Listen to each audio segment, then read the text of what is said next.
Assalamualaikum warahmatullahi wabarakatuh. Selamat pagi anak-anakku semua, kelas 11.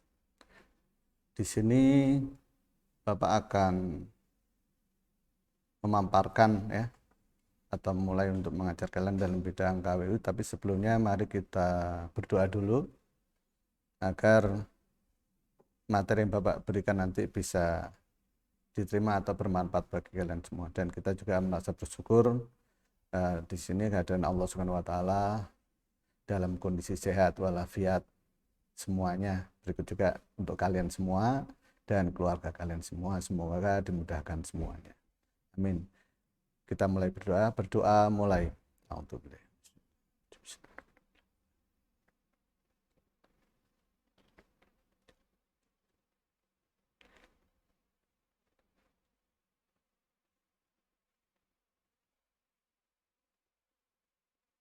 Doa selesai.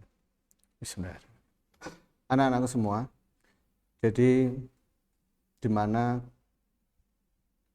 last week ya, minggu-minggu lalu saya bahas masalah wirausaha ya, bagaimana seorang wirausaha itu harus yang diutamakan mempunyai dedikasi atau disiplin ya, karena dia akan mengolah dalam suatu wiralaba atau usaha yang bersifat untuk mencari profit ya. Jadi bagaimana mencapai profit oriented seperti itu. Nah, di sini saya penekanan utama dalam wirausaha itu yaitu tentang kedisiplinan. Saya telah menerangkan kemarin tentang disiplin itu, bagaimana keberhasilan seseorang itu dari disiplin itu tadi ya. Maka itu setelah disiplin nanti kita akan melanjutkan yaitu tentang karakter ya. Dimana karakter itu watak ya. Bila kita mempunyai watak yang bagus ataupun disebut ya tidak sempurna ya, manusia tidak ada sempurna, itu maka secara otomatis akan membuat relasi atau hubungan kita itu akan lebih bagus gitu ya, dengan karakter kita. Karakter itu bisa dirubah enggak sih Pak? Karakter itu bisa dirubah, tetapi dengan secara pelan-pelan, dan diri kita sendiri yang bisa merubahnya dari karakter kita. Padahal memang ya sulit ya karakter atau watak dirubah, tetapi kita akan berusaha dengan kita, misalnya kita suka marah-marah gitu ya, mau menang sendiri, itu kita ngerubah dengan sebegitu kita marah kita rem oh iya, mengurangi, lama-lama akan terbiasa seperti itu, karakter ya dirubah seperti itu. Karena apa? Di dalam kemarahan seseorang itu biasanya itu kurangnya kepercayaan diri, atau disebut juga bisa mengatakan bahwa dia itu ingin menang walaupun sebenarnya itu tidak benar atau tidak bisa menang, misalnya itu egoisnya tinggi lah, itu mengurangi seperti itu. Maka dari itu istilahnya kita harus selalu belajar percaya diri, belajar jujur ya, kemudian pantang menyerah. Itu adalah bagian-bagian dari seorang wirausaha. Bila kita menerapkan seperti itu, maka secara otomatis kita akan bisa yaitu merubah karakter dan jiwa kita menjadi seorang wirausaha, yaitu seorang pahlawan di dalam suatu usaha seperti itu. Nah, di sini ada karakter-karakter yang menurut beberapa para pakar ya, itu yang harus dimulai, dipelajari, diterapkan pada diri kita semua, yaitu memiliki keinginan untuk mewujudkan impian, yaitu dream ya. Bagaimana kita mempunyai keinginan atau impian yang memang harus kita capai nantinya begitu ya. Bagaimana dengan impian itu? Yaitu impian itu harus tercipta dalam image kita, bagaimana usaha kita nanti akan menjadi usaha yang sukses seperti itu. Tentunya semua usaha yang kita lakukan tidak lepas dari hubungannya, yaitu kita istilahnya kalau dalam muslim yaitu hablum minallah hablum minannas, hubungan kita dengan sesama manusia itu bagaimana, kemudian setelah itu kita hubungan secara vertikal yaitu dengan sang pencipta. Itu tidak bisa dipungkiri ya seperti itu, dan kita harus mempercayai seperti itu. Nah, maka dari itu impian itu harus kita wujudkan di masa depan seperti itu, sehingga kita termotivasi dengan impian. Kemudian kita membuat keputusan secara cepat dan tepat, atau sebenarnya yaitu decision ya, decision ya, bagaimana membuat suatu keputusan. Nah, keputusan itu diambil harus dengan beberapa pertimbangan-pertimbangan yang kira-kira bagaimana kalau saya ambil keputusan ini, kita harus tahu feedbacknya itu pada diri kita dalam suatu usaha seperti itu. Kemudian doors melakukan yaitu tindak lanjut terhadap keputusan yang diambil, ya, merealisasikan. Setelah diambil bagaimana? Biasanya kalau kita seorang laki-laki itu sebenarnya kalau mau ngambil suatu keputusan atau mau bicara biasanya dipikir lebih dulu gitu. Itu ada perbedaan ya antara seorang pemimpin perempuan maupun laki-laki, itu ada beda. Biasanya begitu.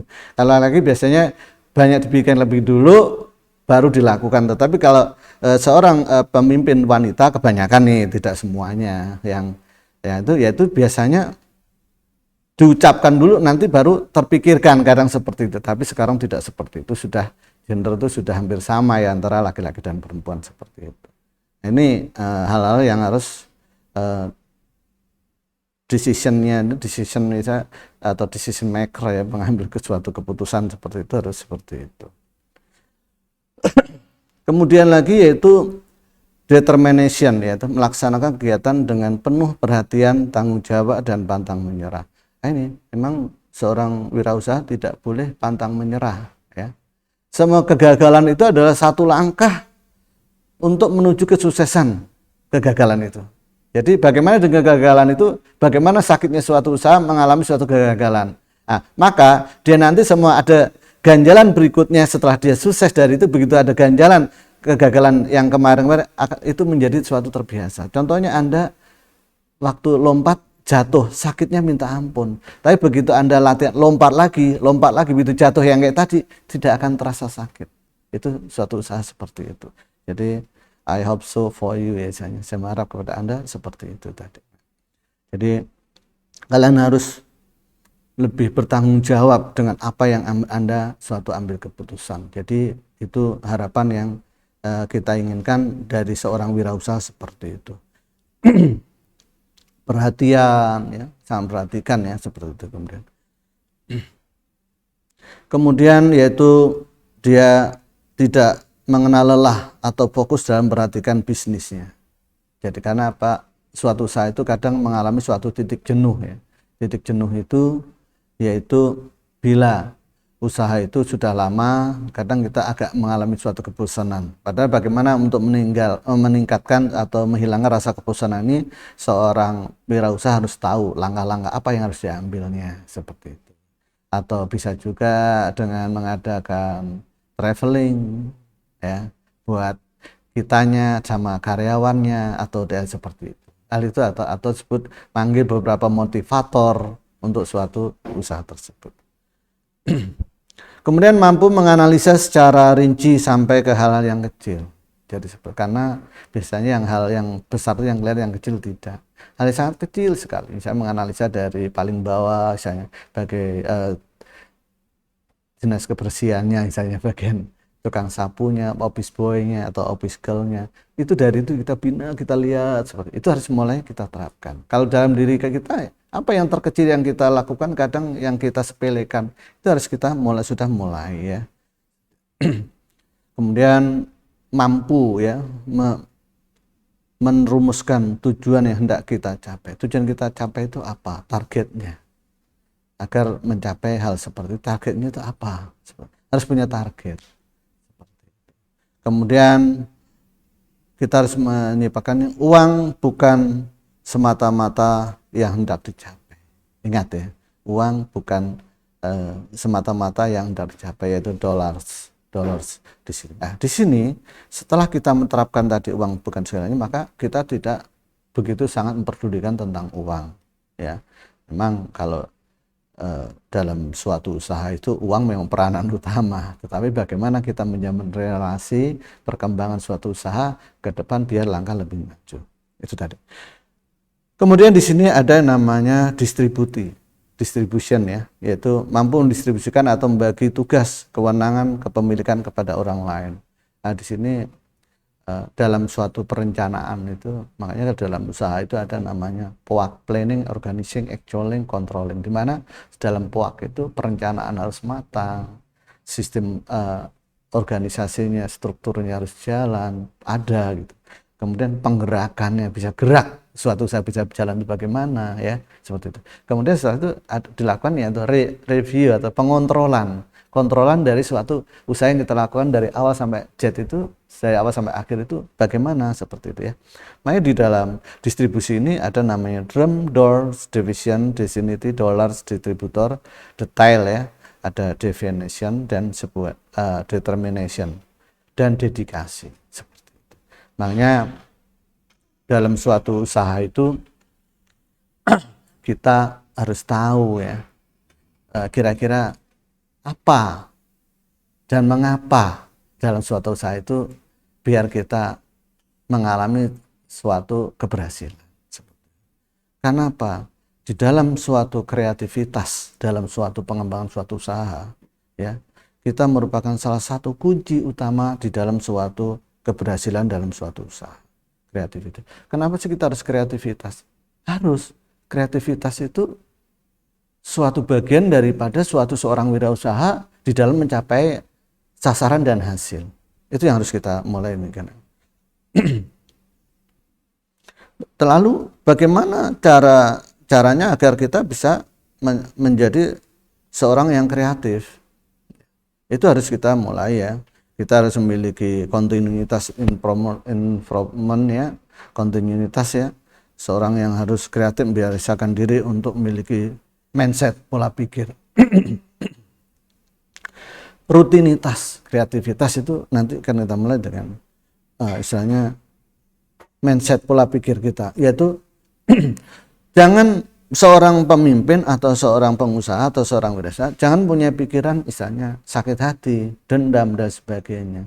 Jadi kalau saya boleh mengatakan yaitu dendam itu boleh juga, tapi kalau bisa ya jangan, karena akan merupakan penyakit hati. Contohnya kamu sama temanmu, sama adik atau kakak atau dendam, itu ya nggak boleh, karena apa? Akan bikin penyakit di dalam hati kita yang akan menimbulkan hal yang sangat negatif atau menimbulkan istilahnya energi negatif pada diri kita. Jadi kita harus mencoba dengan positif saja.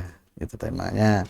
Kalau sesuatu di dalam agama Islam misalnya, yaitu bila kita marah itu jangan sampai dari leher ke bawah, tapi leher ke atas. Setelah diucapkan ini hilang gitu aja. Sama nggak suka ya udah nggak usah diomongin gitu aja. Saya begitu ya, nggak suka udah diem gitu aja.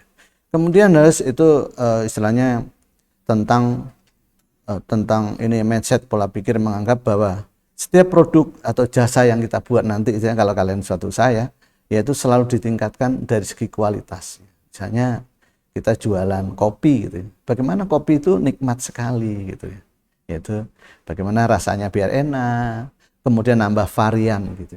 Jadi ada kopi yang Lex Speak itu saya bilang ada melon, kopi kelon itu melon, rasa melon, kopi rasa corn, rasa jagung, macam-macam. Hal seperti itu adalah kreativitas, peningkatan biar konsumen itu tidak bosan. Konsumen tidak bosan seperti itu. Itu yang harus kita mulai terapkan ya. Kemudian tadi yang pertama yaitu mindset, pola pikir, selalu positive thinking, selalu positive thinking. Jangan selalu berpikiran buruk kepada orang lain gitu. Kemudian diskusi dan introspeksi. Selalu mendiskusikan itu dengan orang-orang tertentu. Makanya bila kita bergaul dengan orang-orang yang sukses. Jangan bergaul sama orang yang tidak sukses. Bergaul sama orang pintar, jangan bergaul sama orang bodoh. Bergaul sama orang baik, maka kamu akan jadi seorang yang baik. Itu Dale Carnegie ya, maaf Bu, bukan semacam seperti itu. Kalau kita bergaul dengan orang sukses, maka secara otomatis kita akan ikut sukses, atau paling enggak orang sukses itu tidak akan pelit dalam memberikan suatu ilmunya. Tapi kalau kamu bergaul dengan orang yang tidak sukses atau bangkrut, sama-sama bangkrut, dia akan merasa senang. Aduh, kita senasib ya sama bangkrut. Jadi seperti itu. Kalau kamu tidak sukses, bangkrut, bergaul dengan orang sukses, maka dia sabar kamu usahanya. Nanti apa yang perlu ini akan saya bantu. Akan timbul seperti itu. Ya. Jadi ini kalau bisa bergaul dengan orang-orang yang baik gitu. Seperti itu. Ini kita mulai ya. Kemudian selalu introspeksi, kenapa sih saya seperti ini? Selalu introspeksi diri dan selalu melihat apa sih kelemahan saya, apa sih kejelekan dari saya. Karena kalian ada seorang owner, seorang pemilik dalam suatu usaha, seorang wira dalam suatu usaha, seorang satria, seorang pahlawan dalam suatu usaha. Itu harus mulai mencoba arah ke sana. Dan insya Allah kalau punya mulut itu jangan bicaranya itu selalu kurang bagus gitu ya. Belajar yang bagus. Ya, kita manusia tidak sempurna. Bicara saya juga jelek, tapi kita harus berusaha untuk bicara kita itu menyukai orang, ya. Selalu itu tadi. Itu termasuk membangun relasi, maaf ya, membangun relasi. Selalu ngomong ketemu orang itu selalu ngomong yang baik. Halo, ganteng, halo cantik. Halo Mas, gimana kabar? Selalu baik. Dan itu tadi harus kita jangan mengatakan sesuatu hal yang tidak disukai orang. Itu tidak boleh gitu ya. Nah ini harus kita mulai coba. Itu namanya bangun relasi ya, bangun relasi yang baik seperti itu. Kemudian yaitu sebagai entrepreneur ya, entrepreneur itu kita tidak boleh melakukan semua sendiri, namun tentu ada yang menemani kita. Tadi ya, di dalam actualing penggerakan suatu usaha kita harus melihat strukturnya, struktur usaha tadi dalam POAK tadi struktur organisasi itu sesuai dengan job description masing-masing ya. Tapi kalau orang Indonesia kan terlalu cerdas ya, kadang semuanya dikerjain sendiri semua ini. Nah, tentunya biasanya kejelekan orang lain atau kejelekan dari usaha bagian unit tertentu kita gampang mengoreksi, tapi sebenarnya yang kita lakukan dalam usaha kita itu banyak yang salah gitu ya, tidak terkoreksi. Bisanya ngoreksi orang tapi tidak bisa mengoreksi diri sendiri. Makanya kalau saya ya sih banyak diam aja kalau saya tanya. Jadi sepertinya diam, tapi kita mengintrospeksi apa sih kelemahannya ini, apa sih seperti itu. Harus seperti itu ya. Seorang entrepreneur nanti harus menerapkan saya itu ya, yaitu brainstorming ya, brainstorming section. Jadi brain itu kita pengerai manusianya itu brainware itu perangkat manusia, atau kita bagaimana sebagai manusia itu kita menerapkan itu tadi ya, tidak bisa melakukan sesuatu hal itu dengan sendirinya ya. Brainstormingnya itu seperti tadi. Nah inilah makanya kita harus selalu lihat strukturnya. Kalau dia bagiannya masak ya masak aja, bagian administrasi aja, bagian penjualan aja, seperti itu. Jangan ngerecokin bagian yang lainnya, dan kadang jangan sok pintar di bagian yang lainnya. Itu I hope so ya. Harapan saya pada kalian untuk bisa seperti ini. Kemudian yaitu ide bank ya. Yaitu bagaimana ide tadi bank merupakan wadah ya, dari mana kita bisa mengumpulkan berbagai macam ide atau pikiran-pikiran segera terlewatkan ya, yaitu tempat atau sebagai istilahnya itu istilahnya sebagai yang akan kita simpan ya. Jadi bank itu bukan merupakan bank itu tempat minjam uang saja, tidak. Kita itu sebagai bank tadi bisa menerima bawahan masukan apapun, nyimpan masalah apapun dan sebagainya, kita tahu ya. Jadi seorang pemimpin itu kita harus tahu, jangan sukanya sama si A aja yang disenengin, tidak boleh ya. Walaupun kita ada dendam, kesumat atau dendam sedikit, ya janganlah dalam suatu bisnis atau tidak boleh seperti itu ya. Jadi kalau kita melakukan seperti itu harus kita lihat, oh ini dendam, oh nggak boleh disampingkan di luar daripada itu. Jadi itu harapan saya seperti itu. Kemudian jadi kita sebagai tempat curahan daripada anak buah kita nantinya kalau kita jadi seorang owner, kenapa kita ngomong Pak begini loh Pak, begitu seperti itu. Kemudian tidak menyerah atau menjadi orang kreatif ya, tidak menyerah tapi menjadi orang satu. Itu tadi selalu berambisi untuk maju walaupun gagal, itu suatu sandungan kerikil tajam dalam suatu usaha seperti itu. Jadi setelah itu nanti kita akan tahu ya, apa manfaat daripada wirausaha ya. Bisa menciptakan lapangan pekerjaan bagi orang lain dan sebagainya. Memiliki kebebasan dalam mencapai tujuan dalam usahanya. Itu adalah manfaat daripada wirausaha. Kemudian tidak terikat waktu. Kalau kita punya usaha seperti itu. Karena apa? Kalian juga bisa mencontoh dari guru-guru kalian yang banyak punya usaha. Tapi usaha yang bagaimana guru-guru kita itu, ya kita akan contohin gitu nanti ya, contoh dari suatu usaha. Gitu ya. Misalnya jualan kaos, gitu.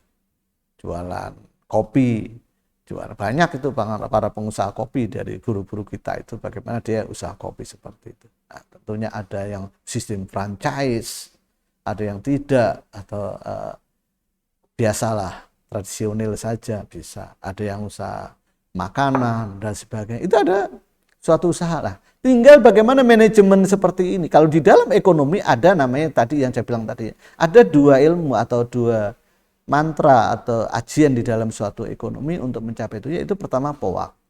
Bila POAK tidak berhasil, yaitu planning, organizing, actualing, controlling tidak berhasil, ada teknik yang terakhir yaitu jurus, yaitu yang disampaikan oleh Carnegie juga ya. Itu yaitu disebut dengan SWOT, Strength, Weakness, Opportunity, Threat. Dua jurus ini adalah sangat manjur sekali di dalam suatu usaha. Kebanyakan kita orang Indonesia itu banyakan tidak berhasil, kalah dengan orang-orang Cina. Permasalahannya satu, yaitu kita selalu menginginkan untung yang besar, tidak menggunakan perhitungan. Harusnya menggunakan perhitungan, jadi manajemen modern, bukan manajemen dapur penerapannya, perkiraan, analisa seperti itu. Makanya kalau kalian lihat di TV ada chef dan sebagainya, itu kan masakannya selalu enak. Kenapa? Dia pakai value, pakai ukuran gitu ya. Masak ini bawang putihnya 1 siung, bawang merahnya sekian, garamnya sekian gram. Itu hitungan ukuran itulah yang membuat suatu masakan menjadi suatu enak. Di dalam mencari profit juga harus seperti itu, mencari keuntungan. Jadi kalau bahan dasar sama proses produksi itu dapatnya netnya 10.000, kita kadang analisa, udah jual aja 13.000, 15.000. Yang itu yang tidak benar, harus pakai hitungan. Berapa persen yang kita ingin. Kalau 20% dari yang kita ingin, yaitu dikalikan aja 20% dari tingkat modal tadi. 20% jadinya berapa? Oh, saya mau 15%, silakan. Jangan pakai perkiraan. Warung-warung kelontong yang diadakan ada di sekitar kita kebanyakan mengambil keuntungannya dengan sistem yaitu manajemen dapur, yaitu saya mau Indomie jualnya 2.500 lah atau sekian. Jadi tidak pakai persentase, tetapi orang-orang Chinese itu menggunakan persentase. Lebih baik dia menjual untungnya hanya 5%, tapi offlah penjualan kuantitas jumlahnya itu bisa sampai, kalau Indomie bisa sampai 10 kardus. Kalau kita jual 1 kardus, untungnya sama dengan 10 kardus. Kita senang, tapi kan tadi ingat, marketing share, pemasaran itu tidak berdasarkan mahalnya, tapi tidak siapa yang beli. Makin banyak pembeli, makin menyebar suatu usaha itu. Ya, ingat ya. Jadi kalau kalian nanti usaha di rumah dekat, misalnya bikin seblak ngangenin gitu ya.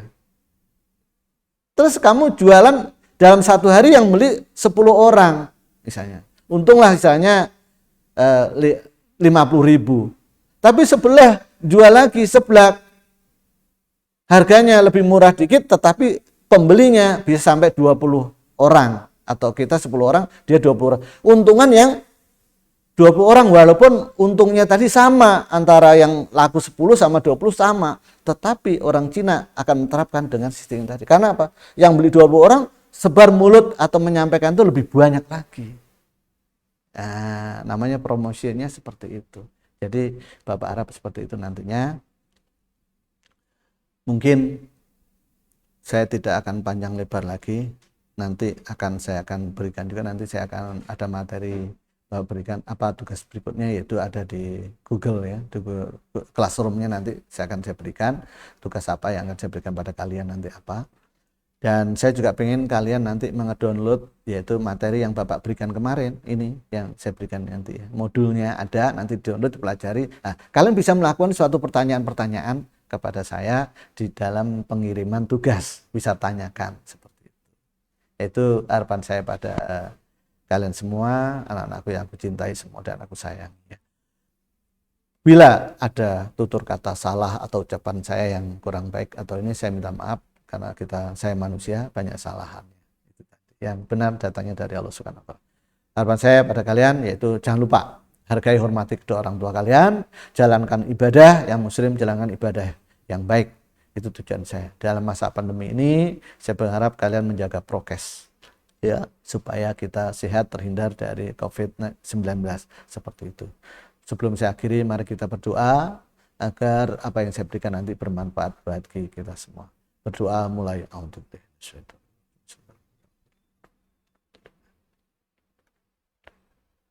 Doa selesai. Saya Christian. Assalamualaikum warahmatullahi wabarakatuh.